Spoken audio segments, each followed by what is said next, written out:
राज्य की राजनीति में जब यह खबर आई कि सीएम नीतीश कुमार दिल्ली जाएंगे तो वहां पर राज्यसभा सदस्य के रूप में शपथ लेंगे। सीएम नीतीश कुमार राज्यसभा सदस्य के रूप में शपथ ले भी चुके हैं, लेकिन उनके दिल्ली जाने से लेकर के और हाल के दिनों तक जो चीज सबसे ज्यादा चर्चा में रही वो थी शराबबंदी।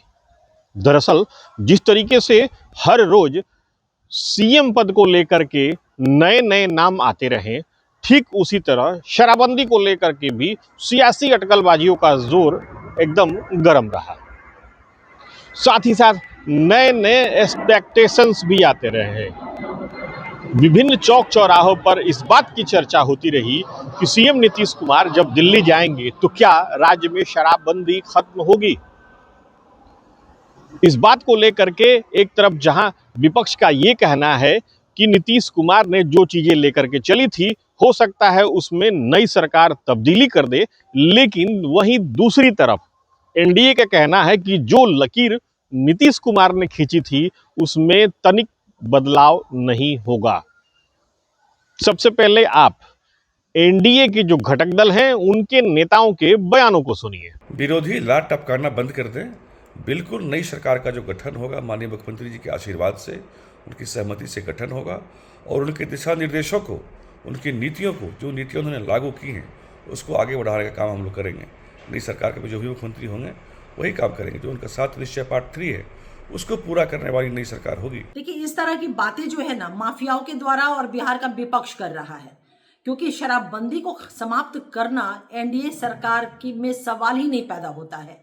यह फैसला माननीय मुख्यमंत्री नीतीश कुमार जी का विजन था जो महिलाओं की मांग पे 2016 में लागू किया गया, और यह सर्वदलीय और सर्वसम्मति से लिया गया फैसला है। और यह कोई चुनावी कोई स्लोगन नहीं, बल्कि समाज सुधार की दिशा में एक क्रांतिकारी निर्णय माननीय मुख्यमंत्री जी ने लिया, जिसका बहुत ही व्यापक और सकारात्मक प्रभाव हम लोगों को समाज में देखने को मिल रहा है। घरेलू हिंसा में भारी गिरावट आई, युवा नशे की चपेट में आने से बचे हैं, और साथ ही साथ विमेन का जो है, महिलाओं का एम्पावरमेंट बहुत तेजी से हुआ है।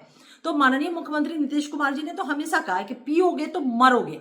यह कोई पॉलिटिकल स्लोगन नहीं बल्कि कमिटमेंट है इस बात को लेकर के। और हमारी जो एनडीए की सरकार, हमारे जितने भी घटक दल है, 5 घटक दल, हम सभी का स्पष्ट मानना है कि बिहार का डेवलपमेंट जो है, सुशासन है, माननीय मुख्यमंत्री नीतीश कुमार जी के मापदंडों और उन्हीं के मार्ग निर्देशन में होना है।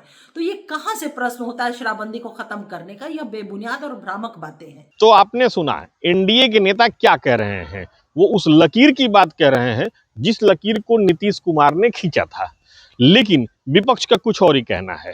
विपक्ष सीधे सीधे नई सरकार के ऊपर हमला कर रहा है। कांग्रेस का तो यहां तक कहना है कि सरकार की ट्रेजरी खाली हो चुकी है, रेवेन्यू नहीं है, लिहाजा शराबबंदी को खत्म किया जाएगा। वहीं आरजेडी का कहना है कि वैसे माफिया जो शराबबंदी को लेकर के एक्टिव थे, अब वो एक्टिव हो गए हैं कि शराबबंदी खत्म हो। आरजेडी और कांग्रेस के नेता क्या कहते हैं, उनके बयानों को भी सुनिए। देखिए, बिहार में नीतीश कुमार की सरकार अब कुछ दिनों की मेहमान है, लेकिन भारतीय जनता पार्टी और एनडीए के अंदर कहीं ना कहीं शराब माफियाओं के माध्यम से शराब माफियाओं को संरक्षित किए जाने के कारण शराब माफियाओं के इशारे पर बिहार में शराबबंदी समाप्त करने के लिए भारतीय जनता पार्टी और एनडीए के कुछ नेता सक्रिय हो गए हैं। लेकिन उनकी सक्रियता उनको मायूस कर देगी, क्योंकि राष्ट्रीय जनता दल और नेता प्रतिपक्ष तेजस्वी प्रसाद यादव जी का संकल्प रहा है। उन्होंने राजनीति की शुरुआत ही किया था कि हमें शराब नहीं किताब चाहिए, हमें मदिरालय नहीं पुस्तकालय चाहिए। इसके लिए उन्होंने पूरे राज्य भर में मुहिम चला करके शराबबंदी का संकल्प लिया था, और उस संकल्प को उन्होंने स्पष्ट रूप से कहा था कि जिस दिन हमारी सरकार होगी या हमारी समर्थन से सरकार आएगी, हम बिहार में शराबबंदी को लागू करेंगे। और तेजस्वी प्रसाद यादव जी ने 2015 में जब बिहार में महागठबंधन की सरकार बनी तो उन्होंने नीतीश जी पर दबाव बना करके स्पष्ट रूप से बिहार में शराबबंदी अभियान को लागू करवाने का काम किया।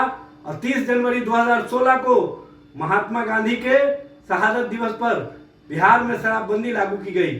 और उस दिन सभी लोगों ने संकल्प लिया था कि न पिएंगे न पीने देंगे, और एक बड़ी मानव श्रृंखला का निर्माण हुआ था जो Guinness book of world record में दर्ज हुए थे।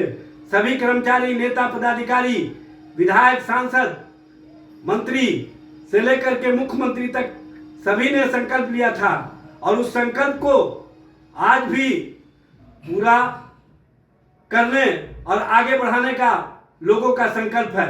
लेकिन भारतीय जनता पार्टी के नेता जो पूर्व में भी बिहार में नई शराब प्रोत्साहन नीति ला करके बिहार में गांव-गांव, घर-घर, पंचायत शराब दुकानें खुलवाने का काम किया था, और जिस तरह से कोलाहल और अपसंस्कृति का माहौल बनाया था, उस माहौल को अब बिहार के लोग पुनः नहीं चाहते हैं। और जिस तरह से गरीबों, शोषितों, वंचितों के घरों में बेहतर माहौल हुआ है, उनके घरों में अपसंस्कृति का माहौल समाप्त हुआ है, गाली गलौज की भाषा समाप्त हुई है, उनके बच्चे शिक्षा की ओर अग्रसर हुए हैं और बेहतर शिक्षा के दिशा में गरीब वर्ग के बच्चे आगे बढ़ रहे हैं, तो इन लोगों ने पुनः एक साजिश के तहत बिहार में शराबबंदी को समाप्त करने का जो मिशन लेकर के आगे बढ़ रहे हैं, उन लोगों को मायूसी होगी, क्योंकि राष्ट्रीय जनता दल, देखिए, बिहार की सत्ता को छोड़ना नीतीश कुमार की मजबूरी हो गई थी।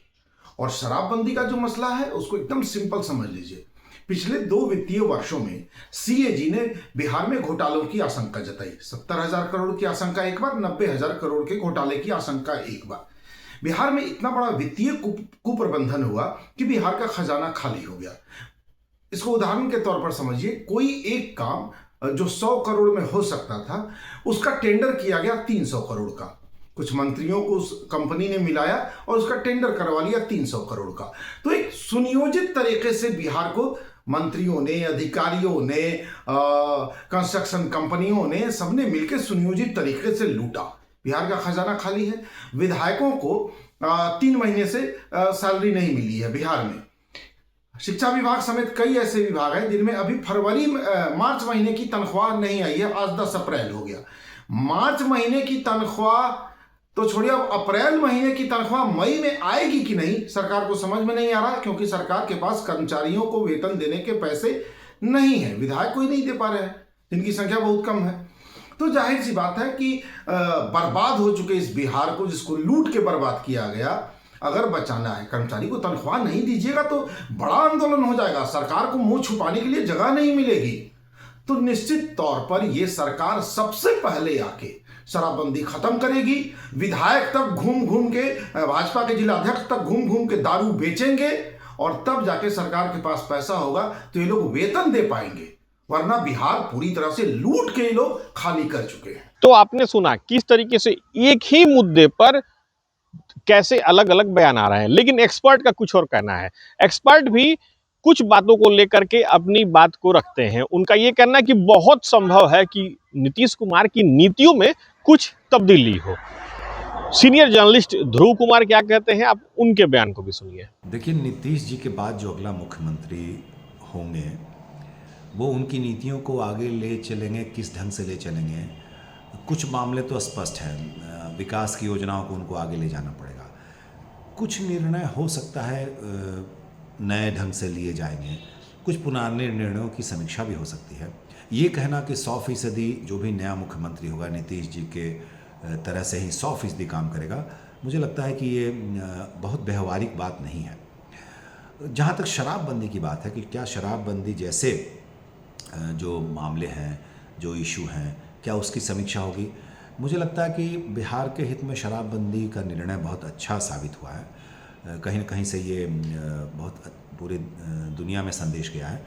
और शराबबंदी ऐसी चीज़ नहीं है कि तुरंत आप उसको ख़त्म कर दें और लोग उसको लेकर खुश हो जाए। जहाँ तक उसका एक आर्थिक पहलू है, हाँ, अवैध शराब की बिक्री या अवैध शराब का सेवन, ये मुझे लगता है कि नई सरकार के लिए एक चुनौती होगी उस पर काबू करना, क्योंकि हाल के दिनों में ऐसी कई घटनाएं सामने आई हैं जिससे लग रहा है कि शराब हर जगह उपलब्ध है, अवैध शराब उपलब्ध है, या फिर इस तरह के कारोबार में कुछ लोग हैं जिसमें खुल के बात सामने आई है।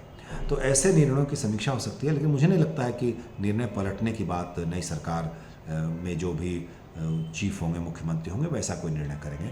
और किसी भी निर्णय की समीक्षा करने के लिए वैसे नई सरकार स्वतंत्र होगी और ऐसी कोई बाध्यता भी नहीं होगी मुझे लगता है। एक महत्वपूर्ण बात यह है कि मुख्यमंत्री कौन होगा इस पर भी निर्भर करता है। हर व्यक्ति अपने तरीके से चीज़ों को संचालित करता है, तो नए मुख्यमंत्री पे नीतियों को नए फेरबदल करने का अधिकार नहीं होगा, लेकिन समीक्षा करके कुछ नई बातें ऐड करने का या फिर पुराने जो योजनाएं हैं, पुरानी योजनाएं, उसकी समीक्षा करने का अधिकार मुझे लगता है कि हर मुख्यमंत्री को है और वो मिलेगा किसी को भी, जो भी बनेंगे उनको ये करने की स्वतंत्रता होनी चाहिए। तो आपने सुना किस तरीके से शराबबंदी जैसे अहम मुद्दे पर अभी पक्ष और विपक्ष में जमकर बयानबाजी का दौर चल रहा है, सियासी अटकलबाजियां चल रही हैं।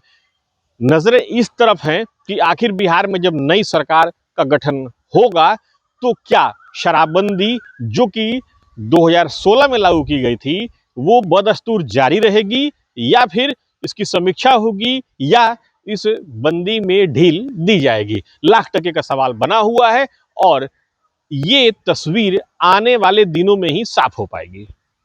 Sujit Kumar, TV9 digital, Patna.